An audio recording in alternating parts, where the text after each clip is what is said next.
Welcome to the Press One for Nick podcast. My name is Nick Glimsdahl. My guest this week is Joe Kahn. He's the founder and chief innovation officer at Condado Tacos, a rapidly growing restaurant chain with 41 locations across the Midwest and Southeast and expanding to the Atlantic corridor.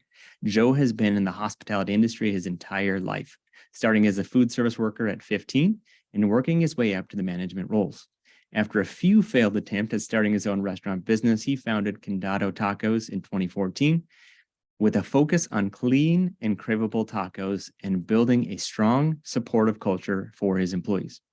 Under Joe's leadership, Condado Tacos has been recognized as a breakout brand of the year, breakout retailer, and named as the fast casual top 100 movers and shakers. Joe's unique approach to the restaurant industry, his commitment to treating people well, is the secret to his success. Joe, welcome to the Press One for Nick podcast. Nick, thank you for having me. I'm very excited to be here. So the first question I have for every single guest at the very beginning is, what's one thing people might not know about you? Ooh, this is good.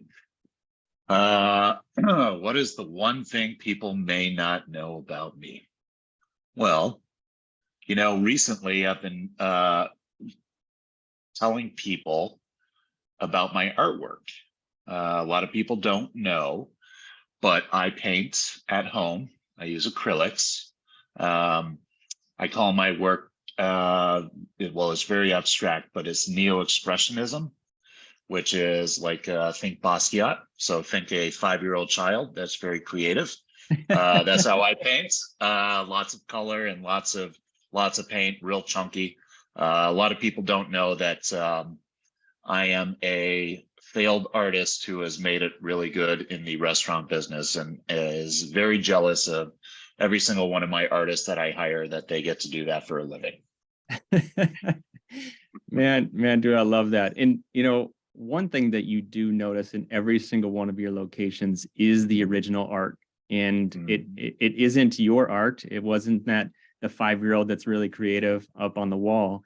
It's a little bit, it's quite a bit better than that. But speak to that on the importance of that original art at your restaurants and how that enhances kind of that experience for that customer. Yeah, sure. Well, listen, like I said, I'm a failed artist at heart. At heart, I really am an artist and I love being creative. And, that's one of the great things about being in the restaurant business. You can be very creative, and I've created this whole world of everything. But, the artwork to me in Candado is very important. Not just the artwork, it's the support of the artists out there to get their work out there. So, when I decided to open my first Candado and I sat down and did my business, my 2-page business plan, I was very specific that I wanted you to sit in an environment that you were constantly surrounded and stimulated. So I've always had this saying that, that $600 chair is just a $600 chair. It just goes to waste, right? That $200 plate, nobody notices, nobody cares about that. I decided to take that money that I was going to invest in, my chairs, and I'll get a $100 chair versus a $600 chair, and put that money on the wall and get creative people to do something that you'll always, whenever you walk into a Candado, you always see something different. So, I got really lucky with my, people joke, but I hire neighbors back in the day. Lindsay Pilko, was our original artist, was our neighbor in our little coach house in Ohio.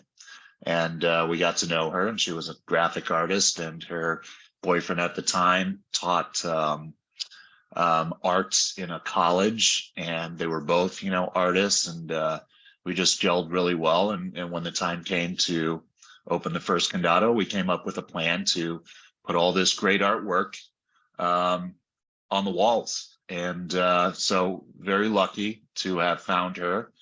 And I just love the artwork that we have on our walls. It's all original. It's all different. We use different artists. Sometimes we use the same artist, but we have anywhere from 10 to 12 artists that work on our walls, and every individual Candado is an original art piece that's different from any other Candado. We have our characters, like there's a character of me. Lindsay got mad at me at the first opening and put a bad caricature of me on the wall, and it ended up being our good luck charm.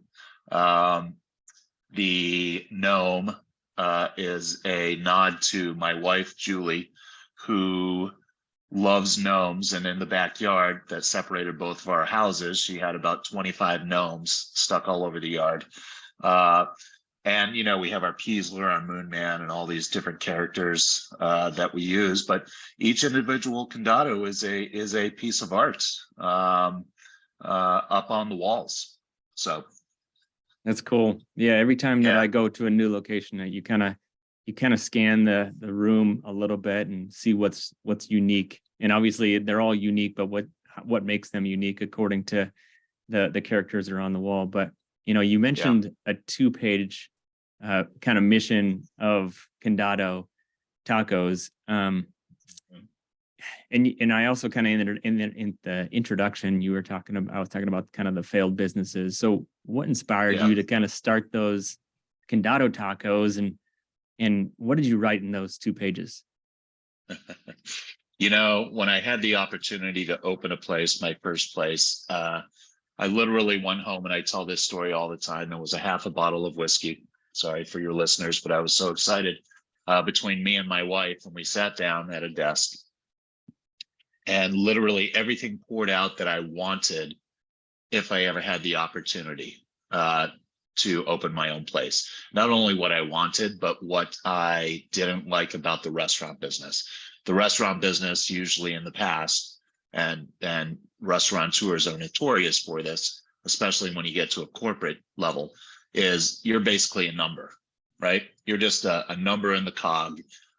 We can replace you in 2 seconds. It doesn't matter. So do your job, shut up, and blah, blah, blah. There's never any real culture that comes with it. So when I had the opportunity to open my own place, sat down, and you know, what poured out of me was everything that I didn't like and what I did like about the business. I loved my local neighborhood bar that had this culture that everybody knew your name, right? That you came to 2 or 3 times a week and had great, let's say, A, B, or C, chicken wings, quesadilla, whatever, grilled cheese sandwich. And so I'm like, okay, I want a place that, you know, everybody will come to. I want it to be, and things just started pouring out. Like, I wanted high quality ingredients, right?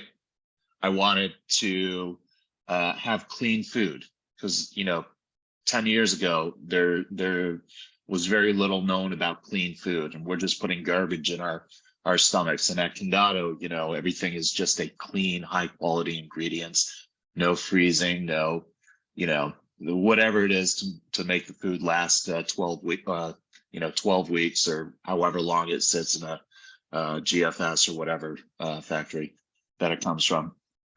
And I thought, okay, well, we're going to make great ingredients.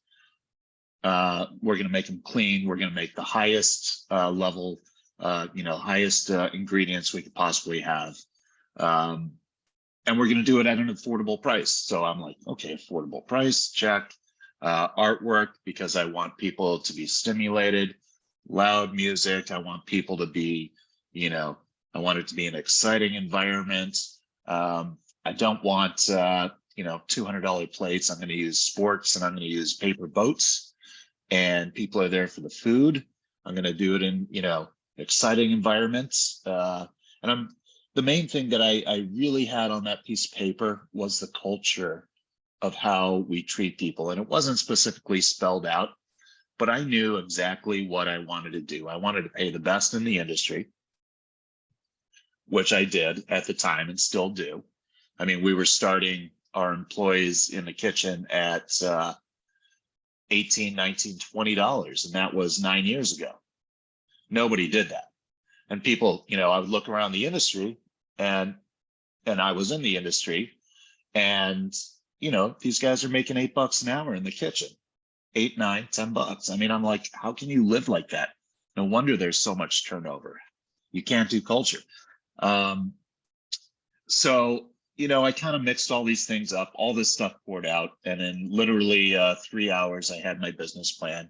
And it's funny because I look back at it every once in a while, and it's still 90% true to what we do in the business. So, really it was a passion of mine. I didn't care if I failed. I knew I wanted to try, but it just worked, and it was great on paper, and we followed it, and we never deviated from where we started and where we were going. I like that. And I'm still trying to figure out, was the 2 pages happen before the whiskey, or was it after the whiskey, or during? It was during. It was absolutely during. So I think I got my inspiration from that. I was so excited. I couldn't believe I drank a half a bottle of whiskey with my wife, and we were hammered by the end of it. But I still woke up the next day going, God, I think this is great. This is good. This is really good. I think this could work. Now everything looks great on paper, but there's a lot more that went into it after that business plan. That's for sure. Yeah, when you walk into the Condado Tacos or at any location, it's vibrant. It's noisy music, and you're showing up, and it's not this. It's good food, but it's not just this location that you're going to show up and have a real quiet conversation like you would at a Panera, right? It's more of that Starbucks experience where it's that noisy. You're talking over each other. You have to have that eye contact. If you're jumping on your phone, you're not going to be able to hear what that other person is saying sometimes, depending on how crowded that place is. But it is a unique experience for those who haven't attended, or I'm sure that we'll talk about the locations here coming up. But my 3 favorites are the Lucy's Fire, the Ooey Gooey, and the Blue Dream. So I would highly recommend those 3. Love it. And you can always make your own too if you're chicken to try those 3. But one of the things you touched on also was culture. And I read that you're trying to expand, or you're planning to expand quite a bit here by 2026. It sounds like you're going, or the goal is to get to about 100 restaurants. So how do you maintain that strong and supportive culture along the way? I got to tell you, it's the bigger we grow, the tougher it is. But we put a lot of work into the culture piece, and I say this all the time. It's not about the tacos; it is about the culture of Candado that helps it grow. And I'll give you some examples. When I first started my company, I quickly knew that I was not the smartest guy in the room. I knew that there were better people surrounding me.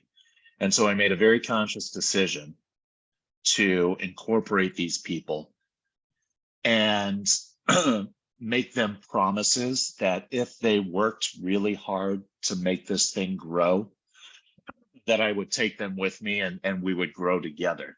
I still have 10 original people from opening day of the first one to 1 year of opening with the company, and they're all in the C-suites in some fashion, in some form, and I'm very, very proud of that. And my right-hand man, Johnny Zila, who was a bartender day one, first employee.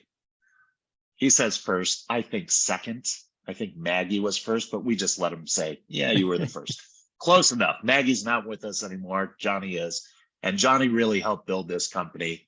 He basically took the ball and ran with it, and turned it into a $200 million company overnight. I recognized that he was better than me. I knew that I was creative one. I knew I was the systems guy to a certain extent. I knew my vision, but I didn't have what he had, which was experience, multi-unit experience to a certain level. And so I said, hey, Johnny, you know what? Why don't you come on board and be my director of ops? And he said yes, which I was very surprised. I was making, I think I paid myself $50,000. I ended up paying him $80,000, and me and my business partners paid him 1% of sales over the 2.2 million that I had taken the restaurant to in the first year. It's so funny. I handed the reins over to Johnny, and he goes, "Okay, here we go." And I go, "Well, what do you mean, here we go?" He goes, "I'm going to take this place to $5.5 million in 4 months, Joe." I said, "Johnny, bless you. I don't think that's going to happen, but if you dream to do it, then you do." And he literally did that in 4 months. He added seats. He set up procedures for us. He did all these things, worked his butt off, and turned it into something bigger than I ever thought I could make it. After that, I knew I had the right guy. He's now our COO. He is a partner in the company. And those other people, 3 or 4 of them, are partners in the company. And the other ones, I'm going to make them very, very rich after, if we ever take on another partner again. So the culture really is the most important thing. And it stems down from, we have the saying CASO, which is our core values. The O stands for opportunity. And that's the one thing that we do at Candado. We give you opportunities. You can come in, you can be yourself, you can literally be yourself no matter what you are. And if you aspire to go somewhere, we will all come together and mentor you to get you to as far as you can possibly go. And we're going to pay you extremely well. And who knows, maybe you're going to end up being a partner one day. You just never know. But the testament of culture and how we treat our employees, from the CEO down to, the server, the food runner, the dishwasher, every single one of those has huge opportunities. I walk into a new store opening, and I have never seen this before, but I am so proud of my culture. I walk in and there is at least 1 to 2 people that have been with us. I mean, it's getting so big. We have close to 3,000 employees, been with us anywhere from a year to 4 years, and I don't even know who they are. And they come up to me and introduce themselves. They're on the new training team, 1 of 4, or, they're in catering, and they go, "You've changed my life. Candado has changed my life." You don't hear that in the restaurant business. So what I wanted to create is permeating through our organization 9 years later. And, it's just, I have this aspiration of changing the way that the industry is viewed. This is a career. It's the second largest industry, or it's the second largest industry in the world. And we treat it like it's a bunch of, just pay to play workers that run around and work with you for 2 weeks and then go somewhere else because they get zero respect, zero pay, and they're not happy at work. And I don't blame them. So I'm looking to change that culture. It's refreshing to hear that you take care of your people because they helped you along the way as well. Yeah. You also said that you realized that people were better than you. Mm-hmm. Have you always realized that, or did that take a while? Yeah, no, I never realized it until unfortunately, I'm on the learning curve, the bell curve of probably everybody else. When you realize that somebody is better than you and they can help you, if you just let go, you can do tremendous things, and you can go, your company or whatever your vision of life is just skyrockets. I was the guy that knew way too much. I was the guy that got fired a lot because I had such a strong opinion that owners that have hired me to be their general manager or whatever it is, I knew better than them. And I would tell them, and they're like, but that's not my vision. That's not what I want. I'm like, well, blah, blah, blah. So I learned quickly. I was very humbled, especially when you put your life savings into it. And I was very humbled. And I finally realized in this business that you really, or any business, you can't get anywhere unless you rely on somebody who is better than you, right? It takes a long time to realize that, but I'm very proud that I surround myself with the most amazing people in the industry. I mean, my God, I like to say I stole. He likes to say, John Triano, my partner from Beekman, says it differently that he gave me, but I like to believe that I stole my CEO, who was a partner in Beekman and also the restaurant advisor that found us, a few years before the deal happened. I convinced him, I'd like to say, to be my CEO, and, still work with Beekman on the advisory, but to work for us full time. And I'm very proud that I got him. This is this was the CEO of gosh, wrong time to why can't I think? Morton's Steakhouse. Sorry, it's such an iconic brand. I don't know how that slipped. But he's the ex-CEO of Morton's and several other big companies. So I'm very proud to surround myself with people who are so much better than me. It makes my life so much easier. Yeah. When you surround yourself with the right people, you can do way more, but it does take that humility. And sometimes, and sometimes that pride does get in the way of, I got this. I call that the Heisman, right? This is my baby. I know the experience. I got this. I know more than you. I'm going to stiff arm you for as long as I can until it affects me potentially financially. And so you've had a lot of success at Condado Tacos. I kind of want to talk about the opposite. So what was the biggest challenge that you faced while building and growing Candados, and how did you go about overcoming that? Gosh, there was so many challenges. I try to think of one, but I had dozens. Gosh, I think my biggest challenge, I had two partners who were not restaurant guys, but amazing partners, very supportive. Trying to build this company and explain the restaurant business was very challenging. To someone who's not in the restaurant business, you just don't know. You don't know what same store sales are. You don't know what comps are. You don't know, that weather affects it. You don't know that different days of the year affect different comps. My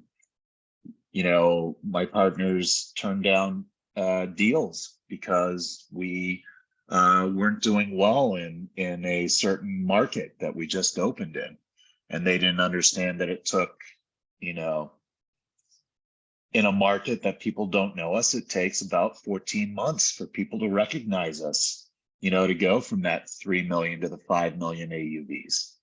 It just takes time, just like Candado, when it first opened in Columbus, Ohio, took time. And, they didn't realize that. They came to realize it, but it was a very big challenge. The other big challenge was, I would say that's a big challenge, but my biggest challenge was conforming everyone to my standards.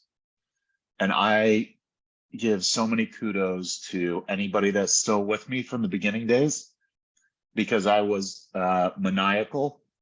I had a vision, and anything that got in the way ended up being scorched from the earth, kind of thing. And I'll give you some examples. One example is several times I would walk into the walk-in cooler. And back in the day, we had an old cooler.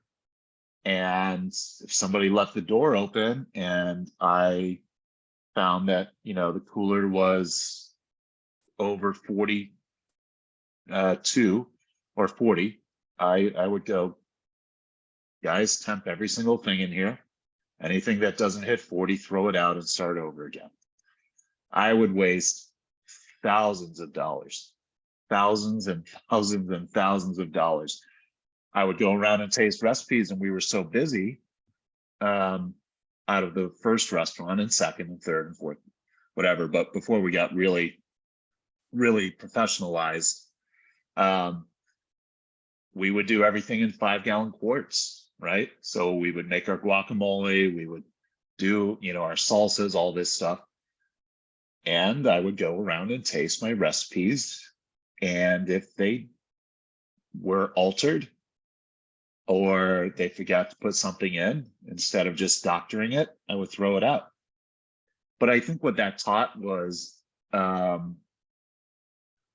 listen, guys, I have a consistency issue. I want to be the McDonald's of Candado. I want you to have this craveable thing that tastes the same every time you go. So my biggest challenge was getting the buy-in, I think, from everyone, but I ended up getting the buy-in. And yes, there were some casualties along the way, but those guys that are still with me, guys and girls that are still with me, love me. And it was a pain to go through, but it ended up in a good place. But I think that's probably my biggest challenge of all. Thanks for opening up the closet a little bit and showing some of the skeletons. That's not always fun, but it's appreciated, right? Because I think it's always good to talk about some of the failures as well, instead of just saying look at all this pixie dust and fairy tales, and look at how amazing this business is. I've failed so many times in my life that I deserve this now because of all the failures. But you know what they say? They say that, what is it? You're a winner because you fail so many times, but it's not just that you're failing, it's that you're learning along the way. And the more failures you have, the better you can be. And I'm very proud of all my failures. I don't think it was fun to go through it at the time, and the setbacks and all that kind of stuff. But it ended up being in a good place. It's all about the persistence of getting it right eventually. I would say that's true as long as you learn from it. If you have to learn from it, yes. Right. And I think what I always try to do is stay in that consistent discomfort so that I'm always growing. And if I get comfortable and I have my horse blinders on and I'm running as fast as I can in that one direction, I don't have the ability to look around, see it from a holistic perspective and saying, man, I should probably change, or lean on some buddies and saying, where are some of my gaps and how do I improve? Because I know I don't have it all figured out. Yeah. I still, I call it the anger every day. If something isn't done correctly or whatever in my head, I don't say that to anybody anymore, but I'm like, why isn't this, so you have to constantly be in motion. And yeah, I agree with that. So you talked about you were kind of maniacal, like a maniac when it came to the consistency. When it comes to the menu, how do you prioritize that, staying on top of that customer trends of what they want, maybe some of their preferences, or, and how does that influence that menu there moving forward? Yeah, it's interesting because I have the pleasure of having a guy that started with me online year one. His name is Trey Santamaria. He is now our corporate chef that does all the new trends, and we do tastings, once a month, and I work with him in innovation. But I have the pleasure, and he has I don't know if it's pleasure, but he knows my mind, and he knows my palate, what I look for in food. And quite honestly, he is so good now that he blows me away, but we have worked together for a very long time. And for him to take over the reins now, he's doing incredible stuff. So he stays up on all of those food trends. We do quarterly specials. So he's working every day coming up with something. We weren't proud of our Rojas salsa. We've changed it a couple of times. And he finally came up with this fantastic recipe that he is now going to have, the pleasure of putting into 43 stores, because we just opened number 43 last week. But yeah, we stay up on it and we innovate our menu. And that to us is one of the biggest things. You have to stay innovative all the time. If not, you just get stale and you die. It doesn't mean you're taking off anything on the menu consistently, which we try not to. But, we sit down as a group, this 5 or 6 of us out of the C-suite, and we do our tastings and we talk about, our they call it star plow show horse, what's selling, what's not selling, what people are into. Well, why isn't this, Dirty Morning Taco selling? Oh, it's the name, or is it, blah, blah, blah. And then we kind of look and see as a group what we should take off or what we should keep on. But innovation, we are highly engaged with that. I work with Trey, but quite honestly, he's the man at this point. If I weren't here any longer, he would carry the torch for years to come. His palate is amazing. That's great. I know what I like, but I don't have a palate like that. I just know what tastes good. Yeah. I'm like, yes, what he just made sounds tastes good, and it's what I want, and I want to do that again. So kind of go back to the 3 things that are like my go-tos, and I lean away from it every once in a while, but if I know that they're good, I'm going to keep having them. So it's important to me. The special this quarter is our infamous chicken bacon ranch. I don't know if you've had that in the past, but that's out right now. That'll end up on the permanent menu one day. We'll see.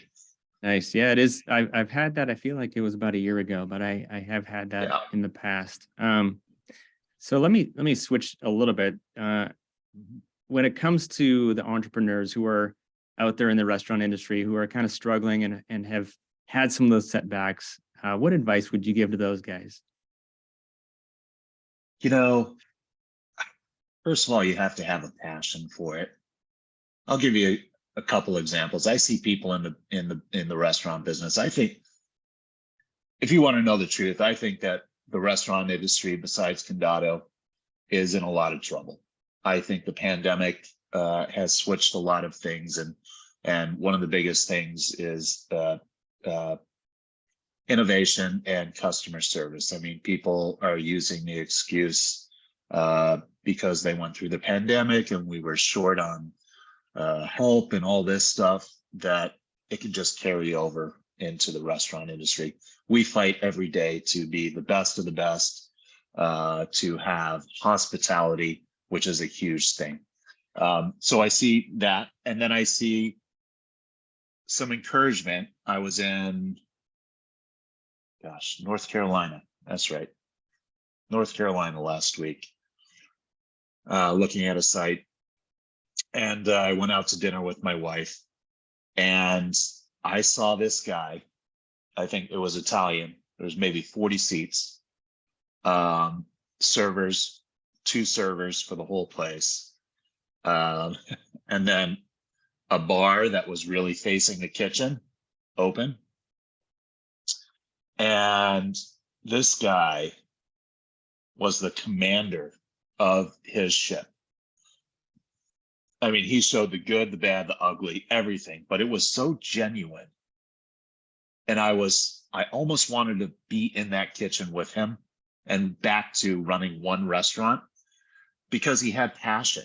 You have to have passion in this business, and you have to have quality and consistency. And what this guy did was, he acted as the manager, but he was the chef, and he had 2 people and they were cooking. He was directing everything. He would do a dish, he'd get it started, he'd tell his two people next to him, okay, now watch this is what I'm doing, and blah, mentoring him. I was watching this whole thing. And then he'd run out into the dining room. It was probably 6-7 steps, and it reminded me of myself.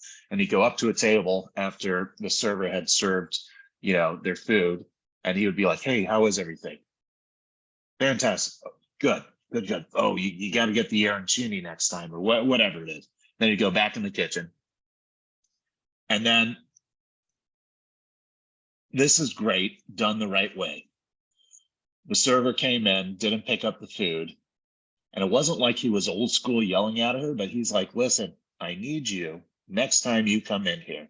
When you put an appetizer in, you have to put it. So he was teaching. He was doing teachable moments. And I think he got to the point where the server was like kind of cracking a little bit. But then as soon as she started cracking, he turns to her and he goes, now listen, this is not something that I'm telling you because I'm upset with you. I'm telling you this because this is how it has to be done, because this is how the kitchen sees it. Now, you're doing a great job. You doing okay? I'm doing great. Okay, go get him, Tiger, or whatever he said. It was so inspirational because that's how I was in the restaurant business. It was always a teachable moment. And he didn't just let things go. You know what I mean?